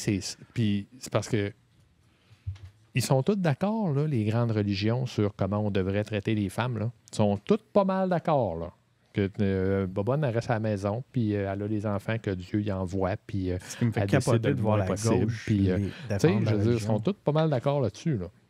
Donc, le côté phobie, là, moi, j'ai l'impression qu'il vient certainement... oui, il doit y avoir du racisme à quelque part là-dedans, bien évidemment. Puis il y a aussi les chrétiens qui n'aiment pas les musulmans. Mais eux autres aussi, c'est pour des raisons religieuses. Tu sais, là, fait que c'est tout encore... C'est le poison de la patente. C'est épouvantable. La religion, c'est dans la Il y a une question religieuse, mais aussi une question historique. Là. Puis je pense que ça ramène un peu à ce que Marie-Christine, tu disais, que ça fait partie du contexte, là, cette histoire-là. Puis, tu sais, si il y a eu une animosité entre deux religions pendant des milliers d'années, c'est pas parce qu'aujourd'hui, on est un petit peu plus progressiste que soudainement, ça va disparaître à la grandeur de la société. Mais des fois, on fait des pas en arrière. Oui, effectivement. Mais tu sais, je pense que quand on revient à la base de la question sur la laïcité, pourquoi est-ce que c'est discuté ou pas, je pense qu'il y a vraiment une question intéressante par rapport aux États-Unis. Le pays a été bâti sur une base protestante, sur une base de conquête d'un nouveau monde par des gens qui étaient choisis ou élus. Puis c'est un peu à la base de ce pays-là. Puis aujourd'hui, c'est devenu un pays qui est extrêmement divers. Puis d'un État à l'autre et d'une ville à l'autre, d'une région à l'autre, ça ne se ressemble pas du tout. Puis, tu sais, je pense qu'il y a des endroits où la laïcité pourrait faire du chemin, d'autres endroits où c'est impossible à envisager. Puis je pense que c'est peut-être pour ça qu'on a cette disparité-là aussi au Canada, qui est un pays immense et vaste. Au Québec, on a décidé de s'attaquer au problème, ou plutôt à s'attaquer à la question plutôt, de la laïcité. Puis c'est Mais quand au même problème des religions. au problème de la laïcité. Là, mais, je pense que c'est quand même, quand tu regardes le Québec ou la France ou plusieurs pays en Europe, puis même à travers le monde, en Turquie, etc., c'est une question qui est discutée, c'est une question qui a de place dans la sphère publique. On peut avoir ces discussions-là, puis on va passer d'un côté puis de l'autre. Quand on pense aux accommodements raisonnables versus qu'est-ce que la CAQ fait, on est complètement ailleurs. Là, on n'est pas du tout dans le même... On est dans la même discussion, on parle de la même chose, mais on finit par attaquer la question de façon complètement différente. Puis, Parce que c'est trop politisé. C'est ça. Souvent. Peut-être qu'à travers c'est pour ça qu'on est capable d'avoir cette discussion-là au Québec, mais on n'est pas capable de l'avoir au Canada. Est-ce que... en fait, non, je ne vous poserai pas la question. On va passer à un autre sujet. Ça fait quand même 1 heure qu'on est en train de faire notre balado. On a passé 3 de nos questions. On a 5 sujets aujourd'hui. Notre 4e sujet, on va traiter de l'actualité sur les médias sociaux. Hein. On sait qu'il y a une crise au sein des médias en général. Je parle des médias traditionnels qui ont de la misère à trouver leur modèle d'affaires dans la nouvelle réalité. On voit les journaux et les entreprises de presse diminuer. C'est incroyable. L'autre fois, je suis allé chez un client, puis ils sont juste à côté du Soleil. Le Soleil, le journal à Québec. Là. Je vais dire le journal de Québec. Pour être sûr de m'aider tout le monde. Un des journaux à Québec s'appelle Le Soleil, pour ceux qui ne savent pas. Puis ça a été une très, très grosse entreprise, une grande organisation, une grosse entité à Québec. Ça occupait une bâtisse complète avec plusieurs étages. J'ai été incroyable. Là, j'ai été frappé. Ils tiennent maintenant le Soleil. Là, ça tient non seulement sur un étage, mais ça ne tient même pas dans un étage, ça tient dans un local. Ouais. Ça fait un peu de peine pour ceux qui ont vu le Soleil comme justement cette espèce de grosse entité là, de presse, cette grande industrie de presse-là qui était florissante, la voir qu'elle est réduite à ce qu'elle est aujourd'hui. Puis ça, je veux dire, c'est le propre de plein de médias. On l'a vu, la presse a arrêté d'imprimer et ainsi de suite. Bon, puis on sait que même chez Québécois, il y a des gros problèmes qui s'en viennent. Donc, puis, tu sais, souvent, on consomme l'information, on consomme ça à travers notre téléphone, nos médias sociaux, puis on se pose rarement la question qui paye pour ça, tu sais. Mais on est tous d'accord pour dire que le journalisme et les journalistes, c'est important. Peut-être que les journaux ne sont pas importants, mais le journalisme, lui, selon moi, c'est très important. Puis, enfin, on voit qu'il y a un gouvernement, le gouvernement canadien, il faut leur donner le crédit, a récemment adopté un projet de loi. Hein, tout le monde a entendu parler du projet de loi C-18 qui pourrait changer la donne. En gros, c'est un projet de loi qui veut que les géants du web, comme Google, comme Meta, paient des redevances aux médias canadiens pour les contenus qu'ils partagent sur leur plateforme. Donc, c'est comme tout le monde va chercher une tarte de l'affichage publicitaire dans ce contexte-là. Autant chez les grands médias, les grandes industries américaines que chez les médias. Puis, tu sais, il y a vraiment un vase communicant là-dedans qui fait que tout le monde il trouve un peu son compte, mais les médias canadiens un peu moins. Puis, aujourd'hui, ce qu'on veut, c'est que ces géants-là, les géants du web, payent une contribution un petit peu qui viendrait permettre, entre autres, la survie de nos médias. Mais les géants du web, eux autres, sont vraiment pas d'accord avec ça. Ils disent que leur plateforme aide, en fait, les médias à attirer des visiteurs et à gagner de l'argent grâce à la publicité. Puis ça, je veux dire, c'est un point vraiment intéressant. Hein. Je parlais justement avec quelqu'un qui est un président dirigeant d'une entité médiatique au Québec cette semaine. Je dînais avec, puis il me disait ça. Il dit, moi, si je perds les visites qui viennent de Google, si mon inventaire média fond comme peau de chagrin, puis ça a un impact super important. Donc, c'est vrai qu'ils sont déjà un apport important pour les médias, mais c'est pas suffisant. Donc, devant ça, puis tout ça, ça fait un impasse. D'un côté, il y en a qui disent, nous, on contribue. Les géants disent, on contribue. Les médias nous disent, c'est pas suffisant. Donc, mais qu'est-ce qui se passe? Ben, c'est que là, ça commence, les grandes organisations se braquent contre le gouvernement. Facebook a décidé de frapper en retirant des contenus de médias québécois sur sa plateforme. Alors que de l'autre côté, on voit qu'il y a des gouvernements comme des municipalités, des gouvernements provinciaux, le gouvernement fédéral qui a cessé ou qui a diminué ses achats médias sur Facebook. Donc, on est en train de vivre comment on dit ça, un combat, un rapport bras de force. De fer. Un bras de fer, merci beaucoup, c'est l'expression que je cherchais dans ce contexte-là, puis on va voir où ça va nous amener. Moi, personnellement, ce que j'en pense, c'est qu'on ne peut pas constamment marcher sur une jambe cassée. Il faut un jour qu'on arrête, puis qu'on mette un plâtre, puis qu'on reste immobile. C'est peut-être cette immobilité-là qu'on vit actuellement qui fait que les collectivités commencent à démontrer à ces grandes organisations-là qu'elles peuvent se tenir debout et qu'elles peuvent avoir un rapport de force contre l'industrie. Donc, c'est le peuple contre l'industrie. Donc, alors, qui a raison? Hein? Comment ça va finir tout ça? Qu'est-ce que ça signifie pour les utilisateurs? Qu'est-ce que ça signifie pour l'avenir de l'information au Canada? On t'écoute, LP. C'est vraiment chiant, tu sais. Grosse intro de 2 heures, tu sais, puis après ça, on t'écoute LP. Non, mais vas-y, LP, commence avec... qu'est-ce que ça t'inspire, ce sujet-là? Je pense que pour une fois, je vais citer Trudeau de façon sérieuse. Il a dit « On va pas se laisser intimider par des milliardaires américains qui veulent nuire à notre démocratie. » Penses qu'il était sérieux quand il a dit ça? Il le pensait-tu? J'espère que oui, parce qu'ils tiennent leur bout de bâton. Fait que... je veux dire...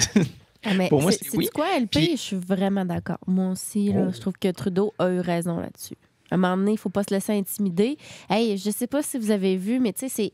Mais Meta, là, qui est rendu la maison mère de Facebook, a aussi Instagram. Hein? Puis là, c'est la grosse campagne publicitaire là, contre ce projet de loi-là. Ils n'ont rien compris. On ne reçoit pas de dividendes de eux. On fait donc pitié. Hey, c'est aberrant, absolument aberrant. Puis là, maintenant, Meta s'est rendu Facebook, Instagram, puis là, ils viennent de partir. Threads, qui est en compétition avec X, ou anciennement Twitter. Je pense qu'il y a quelqu'un qui voulait justement parler de cette confusion-là, mais peu importe. Je pense que à la base, il faut revenir à... C'est quoi cette situation-là? Pour moi, je la lis de façon très semblable. Toutes ces plateformes-là, ils viennent du même coin, ils vont étouffer ce qui est local. C'est pas une nouveauté, là. C'est pas quelque chose qui est nouveau avec le numérique ou avec les médias sociaux, là. C'était la même affaire quand que Walmart est arrivé au Québec ou au Canada en général.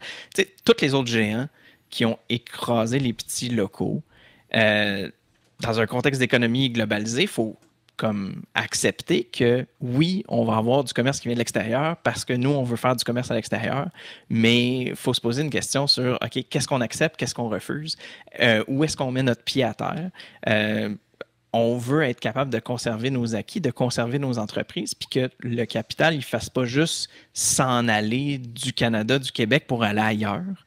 Puis, je pense que le Canada, c'est en ce moment, bon, c'est un des seuls pays à avoir refusé de ne pas taxer ces entreprises-là. Dernièrement, là, il y avait une réunion, je pense, en Inde, où au-dessus de 50 pays se sont rencontrés pour poser la question, pour travailler sur ce point-là. Puis ils voulaient dire, OK, on va attendre jusqu'en 2025 pour tous ensemble monter une taxe puis que ça soit cohérent.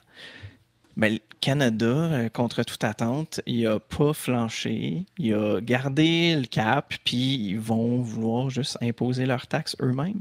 Puis je pense que c'est extrêmement louable parce que c'est bien beau la coopération internationale, mais ça rentre dans le manche, il faut arrêter de niaiser. Puis si on embarque dans la négociation, ça se passera pas en 2025, ça va se passer en 2030, ça va se passer en 2040. Meta n'existera plus, aura plus cette forme-là, etc. Fait que c'est juste kicker la canne plus loin puis jamais l'adresser. Puis on a vécu tout ça avec la globalisation, la mondialisation. Puis j'espère que cette fois-ci, on est vraiment capable de prendre un arrêt puis réellement prendre action. Marie? Bien, moi, je suis d'accord. Puis en fait, l'affaire là, que je trouve là, que ça fait ressortir, c'est la question de l'espace public virtuel. Parce que là, le problème, c'est que si on veut comme exister virtuellement, qui est un besoin qui s'est fait sentir particulièrement depuis la pandémie, on est comme un peu soumis à ces compagnies privées-là. Les Meta avec Mark Zuckerberg, les X avec Elon Musk. Elon Musk est rendu sur un power trip incroyable avec le feu Twitter qu'il a acheté. Et tout ça, ça ne nous appartient pas. On pense, mettons, à TikTok, c'est une compagnie proche du Parti communiste chinois. Mais si on veut exister, si on veut se rejoindre, si on veut parler, c'est où l'espace public virtuel? C'est une question qu'il faut absolument poser. Puis tout ça s'inscrit aussi dans l'accélération de la société. Avant, on se rencontrait, on se parlait sur le perron de l'église. Maintenant, on va plus à l'église, puis on est tous en ligne. Fait que c'est où qu'on se rencontre puis qu'on se parle? À l'église. Là, t'es pour la laïcité ou contre la laïcité? Moi, je suis pour la laïcité. Tu peux aller à l'église si tu veux, mais avant, culturellement, c'est là qu'on se jasait. C'était important, ça faisait notre collectivité. Mais maintenant qu'on est athée, maintenant qu'on a on n'est plus religieux. Désacralisé, c'est exactement ce que je cherchais. On a désacralisé notre espace commun, puis ça s'est transposé vers le virtuel. C'est où qu'on se rejoint sans être soumis au privé. Puis c'est super intéressant ton point parce que il ne faut jamais oublier que tout cet univers-là existe. C'est un échange de nos données. Mais on les a données, nos données. Ouais. On les a données il y a des années. On les a données en acceptant sans jamais quoi, accepter, sans jamais consentir. Individuellement, on a tout consenti. Le point est que, collectivement, on n'a jamais eu de leadership là-dessus. Puis là, on est pris face... C'est un peu mon analogie de la jambe cassée de tantôt. On marche sur une jambe cassée depuis des années. Ça fait de plus en plus mal. Qu'est-ce qu'on fait? On continue? Puis on est un peu pris là-dessus parce qu'il faut continuer à marcher. La preuve... On a vu ce qui est arrivé, là. Je ne sais pas si vous avez vu, mais Bard, l'intelligence artificielle de Google, n'est pas disponible au Canada et on est puni par rapport au reste du monde. Il s'est maintenant déployé en France, c'est déployé partout. Et quand on demande à Google pourquoi le Bard n'a pas été déployé au Canada, ben l'excuse, c'est C18, parce que Bard intègre des éléments dans son algorithme qui fait qu'on serait obligé de payer les médias canadiens. Donc, on aime mieux ne pas le déployer, mais tu vois qu'en même temps, à travers ça, ben, c'est une punition qui nous amène à être en retard sur le reste de l'humanité. Puis on sait que le virage sur l'intelligence artificielle est critique actuellement. Reste une chose, c'est que je pense qu'il faut quand même tenir notre bout parce que ce moment de pause-là que tu évoquais, LP, que tu évoquais, Marie-Christine, va au final peut-être être un tournant pour l'humanité, tu sais, parce qu'il il va y avoir eu du leadership à quelque part là-dessus. Tu sais. Ben, à la limite, peut-être qu'on va en mourir numériquement, ou qu'on va en payer le prix. Mais je pense qu'il faut quand même que les collectivités restent debout devant les grandes organisations. Benoît?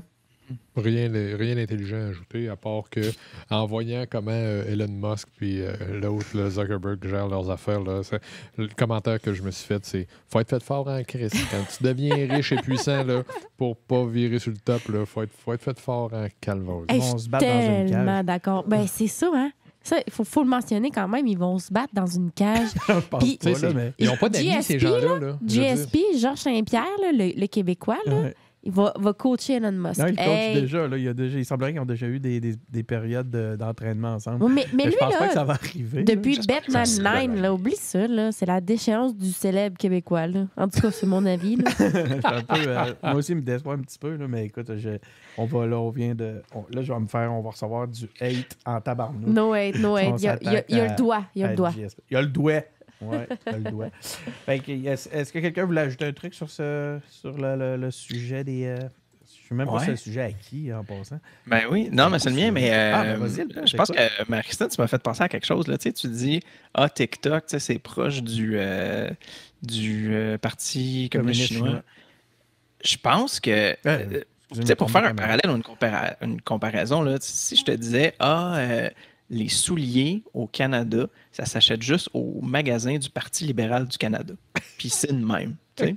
Est-ce que tu irais en toute en toute tranquillité d'esprit, ces souliers-là sont sûrement faits pour mon bien et non pas pour que, je sais pas, moi, ça me fait mal à gauche, fait que je pense toujours à droite puis je vote libéral, là, ou tu sais, quelque chose de même. Je sais pas, comme clairement que ces espèces de monopoles-là ont quelque chose de malsain, là, tu sais. Mais non, mais c'est parce que c'est de la manière que tu le conçois à la base. Je comprends là où tu t'en vas, mais je suis pas d'accord d'aller là parce que moi, quand je parle d'un espace comme public, je pense plus, mettons, à une bibliothèque virtuelle, là, où que dans la bibliothèque, il y a des idées pour tous, là, tu sais.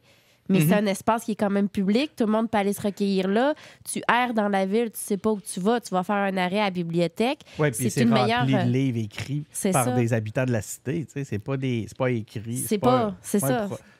Un produit de propagande de l'État, là. C'est pas de même que je le conçois. Mais je pense que c'est un peu là aussi que LP nous amenait, là, à savoir que ça devient, que justement, l'information devient un produit entre les mains d'une. Mais là, c'est ça qui se passe, mais c'est entre les mains du privé avec un algorithme qui décide qu'est-ce que tu vas consommer, mais les modalités de cet algorithme-là sont privées. On est déjà là-dedans, puis c'est ça, en fait, qu'il faut prendre conscience. On veut pas remplacer ça par un monopole étatique. Ça, je suis 100% d'accord. Mais on peut-tu prendre conscience qu'on est dans un monopole privé en ce moment? C'est juste ça que je dis, dans le fond. Je pense aussi que le parallèle avec la place publique ou l'église ou peu importe, cette conversation-là, j'allais avoir cette conversation-là sur la vie de tous les jours, sur la place publique. Bon, où j'habitais quand j'étais petit, il y avait une place qui s'appelait réellement la place publique, fait que c'est facile de parler de ça. Mais on allait à la place publique, on avait des interrelations sociales, on discutait de la vie, etc. Puis là, maintenant, c'est rendu en ligne. Mais je pense qu'il y a aussi un aspect qu'il faut garder en tête, c'est que la place publique, là, chez nous, à Sainte-Dorothée, il n'y avait pas d'intention de faire de l'argent avec ça. C'était un produit, c'était un lieu public qui était juste là pour servir Tu vas-tu nous faire le une scène citoyen en général, là, tu sais. Si notre place publique maintenant, c'est Facebook, ou peu importe c'est quoi la plateforme, ben, l'objectif de cette place publique-là, c'est de faire de l'argent. Puis c'est un rapport complètement différent. Oui, puis écoute, j'ai fait une blague que je me trouvais très drôle. Je t'ai demandé si tu allais nous faire une sainte colère. Parce que je trouve que l'analogie est intéressante. Mais il reste une chose, c'est qu'on s'en sortira pas. Ça prend un modèle d'affaires. Mais ça prend un modèle d'affaires qui est gagnant-gagnant pour tout le monde. Pour tous ceux qui y contribuent. Pas seulement celui qui a construit justement les marches du temple. Ceux qui crient sur les marches du temple doivent aussi y trouver leur compte parce qu'il reste que c'est eux le produit. Si ce produit-là est contrôlé après ça, puis je veux dire, ces gens-là sont étouffés jusqu'à... Parce que c'est ça, là, c'est de ça qu'on parle. Les médias, en réalité, sont une partie des contenus très, très, très populaires et qui viennent justement rendre ces médias-là intéressants, tu sais. Il va falloir qu'on y trouve un compte, surtout dans un contexte où justement le discours ne peut pas, on n'accepte pas que le discours soit contrôlé par une organisation privée ou une seule vision. Tu sais. Donc, on protège notre démocratie à travers ça, tu sais, parce qu'on protège nos médias, qui est, on le sait, qui est un des piliers de la démocratie. Fait que cet aspect-là, moi, puis écoute, là, avec ce que je viens de dire là, on va avoir du hate des conspirationnistes là, dans nos différentes plateformes. Mais je le pense sincèrement, je pense que c'est fondamental. Donc, est-ce que quelqu'un voulait revenir là-dessus? C'est mon excuse, maintenant, c'est 1h15. On a-tu une entrevue sur notre page, sur notre compte YouTube à propos de ça, particulièrement? Vous pourrez aller écouter l'entrevue avec Carl-Frédéric Dessel et encore peut-être aussi même Clément Laberge. Écoute, je pourrais avoir des invités du monde médiatique. Ça serait intéressant. Oui, on va faire ça. À suivre dans un prochain épisode des engagés publics. Tout à fait. Puis vous pourrez l'écouter sur notre compte YouTube. Puis vous en profiterez à ce moment-là pour vous abonner. Ben, en fait, le mieux, ce serait de s'abonner. Comme ça, quand l'entrevue va sortir, vous allez avoir l'alerte. Puis... Fait que c'est après 1h18 de balado, s'il y a encore des gens à l'écoute. Qui ne se sont pas abonnés à notre chaîne. Faites-le. OK, dernier sujet. On va parler du spectacle des Cowboys fringants qu'il y a eu au Festival d'été de Québec sur les plaines d'Abraham. Histoire de terminer sur une note positive. C'était exactement mon introduction. après un vol qualifié de Marie-Christine et après la performance époustouflante du groupe, là, qui ont réussi à rassembler plus de 80 000 personnes qui sont venues partager la passion, l'énergie du groupe.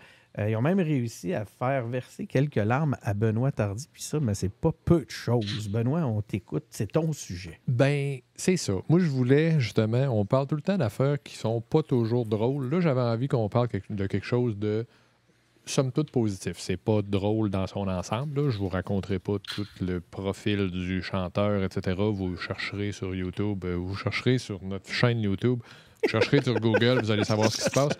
Mais vraiment, il s'est passé quelque chose ce soir-là. Il y a eu un événement. Moi, j'ai assisté à plusieurs concerts dans ma vie, là, puis je suis plus vieux que la plupart des gens ici. Puis c'est vraiment... Il s'est passé de quoi ce soir-là? Là? C'est le genre de choses où, dans 10 ans, les gens vont dire « Hey, moi, j'étais assez pleine en 2023. Là. J'ai vu les Cowboys ce soir-là. » C'était vraiment hot. Là. Tu sais, tout a pris une tournure différente. Les chansons qui... habituellement, sont plutôt politiques. Là. Écoute, ça changeait le sens. Là. Ils ont commencé ça avec la chanson « Ici-bas ». Regarde. Alors que tout s'envole avec le temps, malgré la mort, celle qui frappe et nous fait pleurer, ou bien celle qui, un jour, tôt ou tard, nous fauchera, je m'accroche les pieds ici-bas. Ça donnait le ton en calvase. Là. Je te dis que fallait être fait fort là, pour pas pleurer. J'ai pas pleuré, mais tu viens là que... Avec le moton. Là, tu te dis 5, 6 boîtes. Il se passe quelque chose ici. Là. Puis tout le monde, là, puis là, il y avait des gens... Moi, comme moi, je suis trop... Il y avait Robert Charlebois aussi, avant, là, qui était tout à fait cool aussi. Puis moi, je suis trop jeune pour Charlebois, puis trop vieux pour les Cowboys. Mais il y avait des jeunes, là qui pleuraient leur vie, là. Tu sais, je veux dire, il y a eu un moment d'émotion grave pendant quasiment 2 heures de temps. Si je peux me permettre, c'est fort, là. Benoît, je vais faire un pont avec ce que Marie-Christine disait tantôt sur les élans collectifs, comment dire, les projets ou les éléments qui nous rassemblent. Tu sais, tantôt, tu parlais, Marie-Christine, tu disais la religion peut jouer ce rôle-là dans certains cas, puis c'est ce qu'on voit, entre autres, là, chez les chrétiens fondamentalistes qui se regroupent derrière une cause. Mais on a un peu ce feeling-là. Hein? On a vu des gens... Moi, cette journée-là, j'étais dans le... Imaginez-vous, je prends l'autobus. Moi, je fais ça. Moi, je prends l'autobus. Puis il dit à tout le monde quand tu prends l'autobus. 1 ou 2 fois par année. Hey, je suis assez fier de prendre l'autobus. Puis quoi qu'il en soit, cette journée-là, j'ai vu dans l'autobus, c'est ce qui permet d'être en contact avec la jeunesse, hein, entre autres, l'autobus. Puis il y avait des jeunes qui sont rentrés dans l'autobus à un moment donné, puis il y avait des maquillages avec des fleurs de lys, des drapeaux du Québec, des calottes bleues. Puis là, j'étais comme, voyons, qu'est-ce que c'est ça? Moi, je n'avais pas allumé. En plus, le show avait été déplacé à lundi. Je ne suis pas là à Saint-Jean. Qu'est-ce qu'ils font? Pourquoi ils font ça? Puis à un moment donné, j'ai allumé. Je dis, ils s'en vont voir les Cowboys fringants. Puis ça l'est, cette espèce de point rassembleur, hein, de comment on va dire ça? La culture. Oui, les Cowboys fringants est un élément rassembleur de du peuple québécois, je pense. Je serais assez d'accord avec ça. Ouais, mais tu vois, moi, c'est ce que j'avais commencé à dire, c'est que je suis trop vieux pour les Cowboys. Mais après ça, ça m'a amené à me poser la question. Là je suis allé, puis j'aime ça, puis je pense que je comprends les paroles, puis où il veut nous amener, puis tout le côté émotif, puis bon... Tu sais, la beauté de ce qui n'est pas parfait. Puis, je veux dire, il y a un paquet d'affaires là-dedans que j'ai trouvé le fun. Mais je me suis dit, à 20 ans, aurais-tu aimé ça? Puis la réponse est non. Ah ouais, moi, oui. Pas aimé ça, là. J'aurais probablement détesté ça. Moi, j'étais plus dans crier ma douleur, là. J'étais pas mal plus là-dedans, moi. Fait que... Mais on l'a aussi. Mais là, je veux passer la parole aux jeunes puis qu'ils nous parlent des Cowboys. Mais je comprends, mais je trouve qu'on l'a, ça, crier la douleur chez les Cowboys quand tu regardes l'ensemble du répertoire. Mais allez-y, vas-y, Marie, je pense que tu n'as pas encore... Ben écoute, moi, ce que je peux te dire, c'est que moi aussi, je l'avais, là, crier ma douleur. Là, je tripais sur System of a Down. Là. Fait que c'est assez... tu sais, je l'aimais, là. J'aimais Trudy Grace aussi. Ben des groupes, j'ai aimé Dédé. Dédé a crié sa douleur pas mal aussi. Mais je pense que dans le cas des Cowboys fringants, je suis d'accord avec toi, Benoît, c'était un moment marquant de l'histoire Keb. un moment, il y a un avant-après. Moi, j'ai vu plein de monde. J'y étais pas malheureusement, j'étais en Gaspésie. Mais les vidéos que j'ai vues, ça avait l'air incroyable. Les plaines étaient remplies, les lumières, tout le monde qui chantait à la place du chanteur, Carl Tremblay, qui malheureusement est malade. Bon, en tout cas, on ne s'attendra pas sur ce sujet-là, mais ça devait vraiment être beau d'être avec la foule. Tu sais, un moment de communion comme ça, c'est unique. Ouais, moment de communion. C'est tellement beau. Puis effectivement, Denis, tu le disais, on en manque ces ciments-là. Puis c'est un rôle absolument essentiel que la culture joue dans notre société. On se représente, on existe. C'est nous, en tant que société, c'est une partie de notre histoire, ce groupe-là. Parce qu'ils nous ont chanté un peu notre réalité, puis ils nous ont touchés. Oui. Puis c'est magnifique. Vraiment, là... ouais, un très beau show. Avant de passer la parole à LP sur le sujet, j'aimerais ça amener un autre point. Puis c'est une question, je vais vous l'amener sous forme de question. Est-ce que le discours des cowboys fringants dans son ensemble ne serait pas la façon de parler d'indépendance aux jeunes? Ben, je suis pas sûre qu'il parle du Québec, il parle de notre culture, il parle de notre histoire, mais je suis pas certaine qu'on peut les mettre dans la case. Ils ont fait la promotion de l'indépendance. Ils en ont pas fait... Moi, je pense ils l'ont que pas attaqué, mais je suis pas sûre qu'ils ont fait une promotion active, mettons. Ben, Je pense que il y a une différence entre... les cowboys fringants sont peut-être affichés ainsi, puis... Ils en ont parlé, mais si tu fais le parallèle avec je sais pas moi, l'album Oui de Locolocas, que c'est spécifiquement pour ça, c'est ça, c'est le message principal de l'album. Mais d'où ma nuance, est-ce que ce ne serait pas la façon de parler d'indépendance? Parce qu'en réalité, il passe par l'amour de la nation et l'affirmation du peuple. D'un peuple, puis c'est dans les thématiques des cowboys, là, ça, vous ne pourrez pas me... C'est dur à aller à l'inverse. Mais je comprends ton point, c'est qu'ils ne l'ont pas adressé d'une façon politique frontalement. Puis c'est d'où ma question. Ce ne serait pas ça, donc, la façon d'amener cette transmission-là de l'amour de la nation? C'est une façon. C'est une façon. Est-ce la façon? Personnellement, je pense pas que ce soit la façon, mais c'est certainement une façon qui doit être mise à profit, qui doit être développée davantage. Ça, j'en conviens.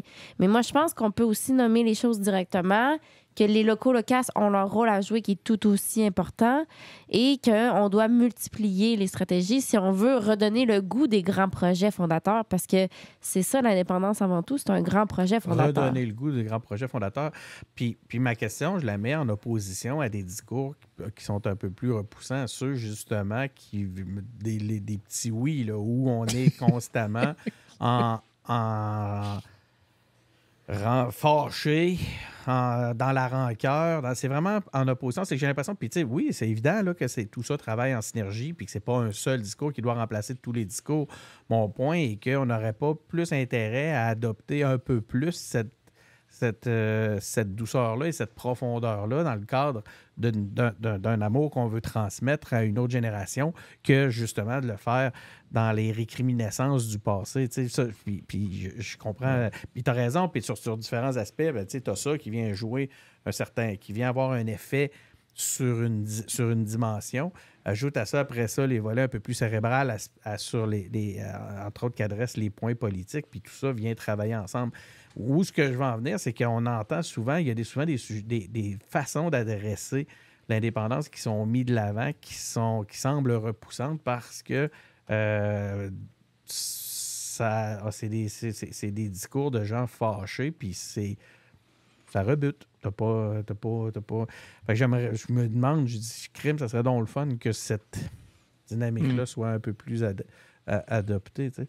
LP, tu voulais ça reste un vecteur de culture, puis, tu sais, c'est de la bonne musique. Je pense que, objectivement, on peut dire que les textes sont recherchés, que, tu sais, c'est pas cheap, puis je pense que ça a une qualité qui fait que tout le monde peut aimer ça et à travers ça, connaître, à travers les Cowboys fringants, connaître, apprendre, mieux se connaître en tant que société québécoise. En fait, c'est vraiment le point, c'est vraiment bien dit.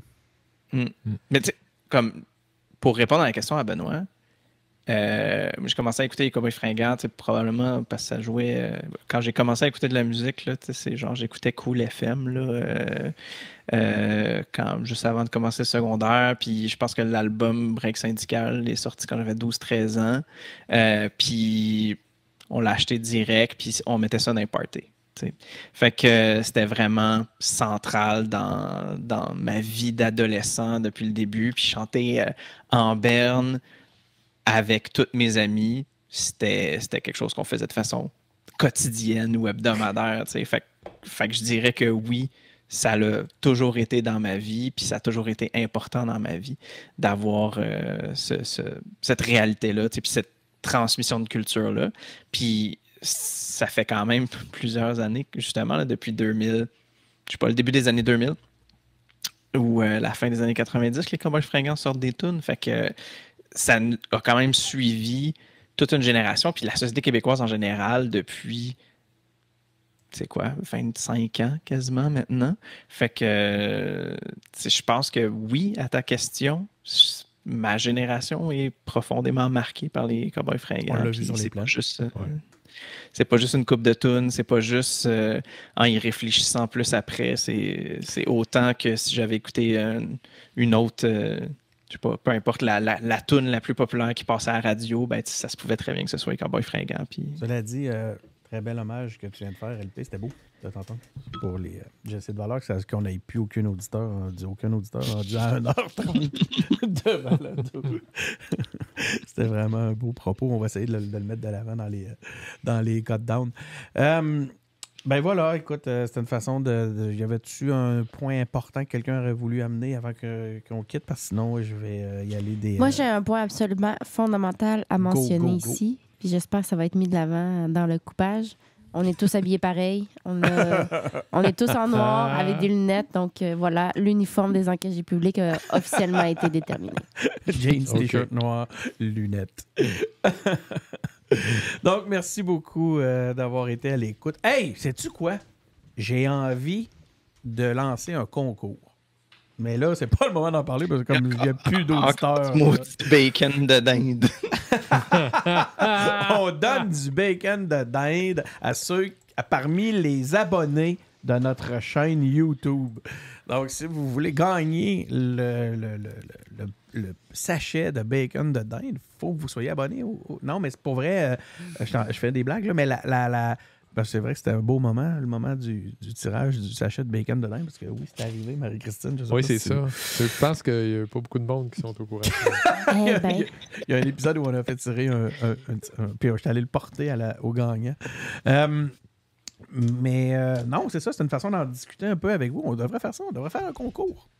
On fait un concours où on va faire tirer, je sais pas moi, des t-shirts, puis des posters des engagés publics. Puis, oui, du bacon de dinde parmi les abonnés au compte YouTube. Fait que je vais rester à l'écoute. Je vais vous revenir avec ça. Je vais structurer cet aspect-là dans les prochains jours. Puis, on va faire des communications officielles là-dessus. Ça devrait être cool. Sinon, ben merci beaucoup d'avoir été... Je pensais à ça. Je pensais à prendre mon permis pour aller à la chasse à la dinde sauvage. Là, fait que peut-être qu'on a un projet là, pour envoyer du bacon de dinde. Du bacon de dinde brandé engagé public. Là, mais nous autres, on veut du bacon de dinde qui est un produit, pas du bacon de dinde qu'on le sait qui a été tué. On veut celui qui est dans le plastique. Là, on veut pas. On veut pas penser à la mort d'un animal.